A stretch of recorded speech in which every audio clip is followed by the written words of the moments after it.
Prime Minister Khan, thank you for joining me today. My pleasure. You tweeted about the killing of the 4 members of the Afzal family this week. Why did you want to speak out about it, sir?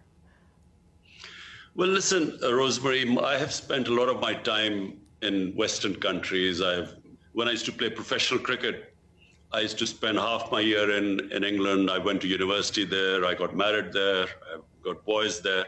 So I understand the Western culture.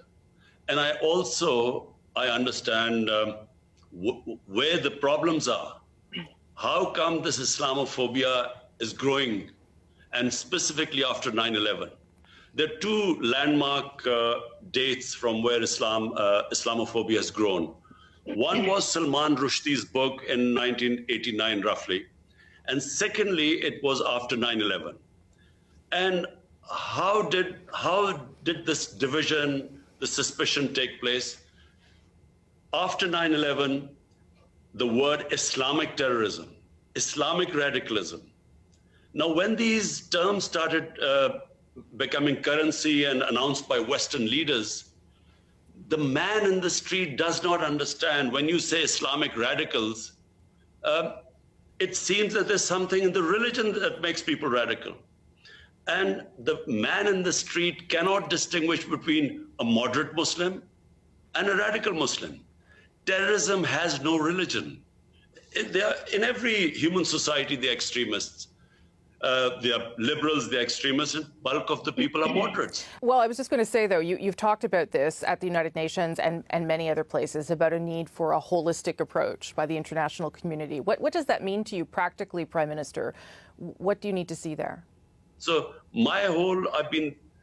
every forum, I've been trying to say this because the 2, communities, Muslims living in Western world, they're the ones who suffer from Islamophobia. And then they suffer. We hear about incidents. A lot of incidents don't get reported, but we know about it. Our embassies tell us. So this gap needs to be closed. In this instance, it appears it was one person radicalized in some way on his own who did this. What is it that government should be doing, for instance, to shut down online hate toward Muslims? I think there should be a very strict action against this. Because you see, these hate websites, which again, as I said, would divide humanity by creating hatred, ignorant about the other human community, and you target them and this hate material, and especially with the growing social media, and social media is a completely, the world is just coming to grips with it because it's a new phenomenon. And unfortunately, while there's so many benefits of social media, it's changing the whole world. But this one particular bit, when there are these hate websites which create hatred amongst human beings, there should be an international action against them. And what would that look like to you, Prime Minister? What would be the mechanism for doing that, if you will?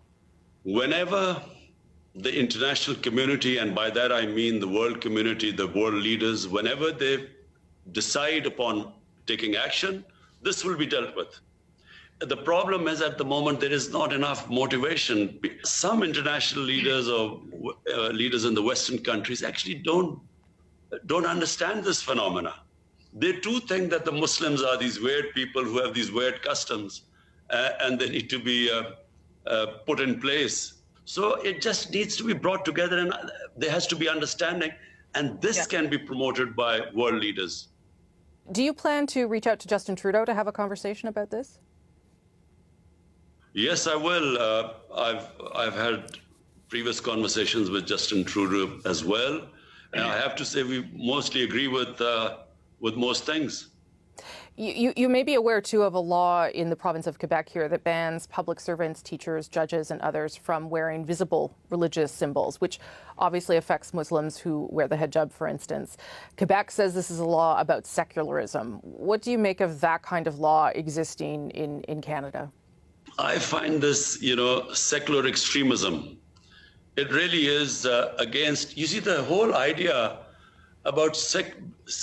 behind secularism is liberalism. You want humans to basically, be free to express the way they want to be, as long as it doesn't cause pain and hurt to other human beings. That's how I understand what liberalism is.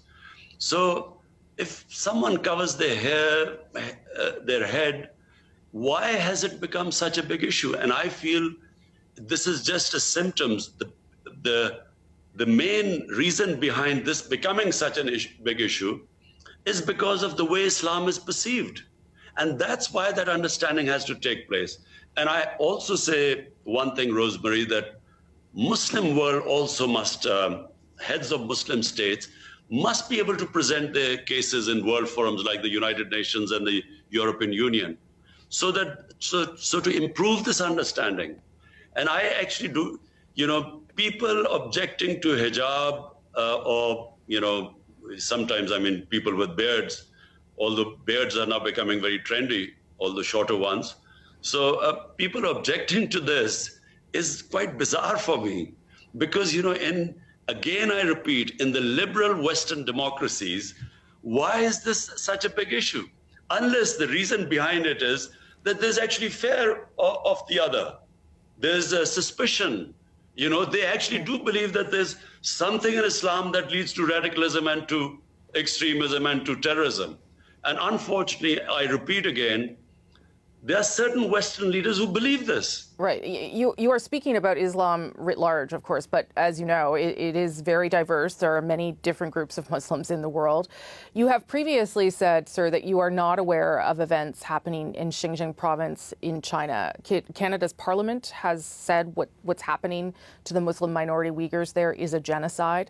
Why do you not advocate for those Muslims as you do for Muslims elsewhere? Let me just be clear, Rosemary. Number one, Islamophobia does not affect us Muslims living in Muslim countries.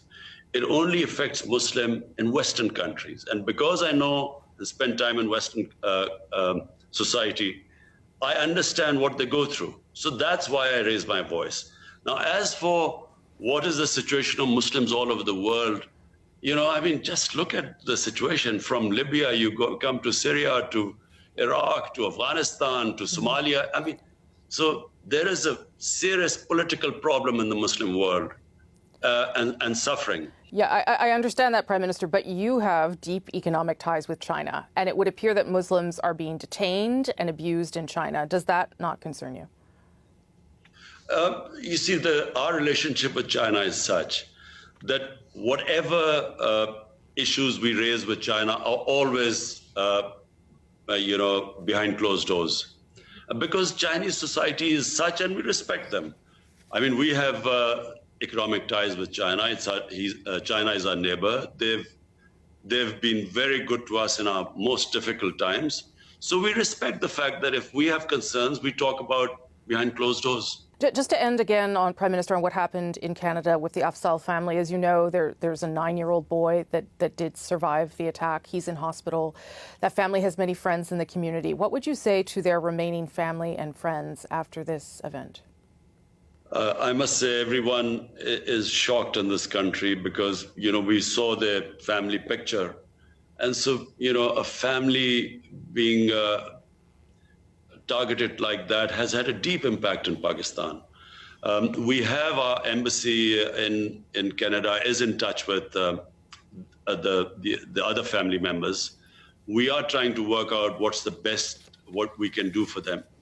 And we will come up with some sort of a solution, a foreign office, we're all in touch and we're working out. But at the moment, we're still in a state of shock because it is, when that happens, you immediately start thinking about your own family. Yeah. And you sort of worry about everyone gone and just one boy left. We'll work out.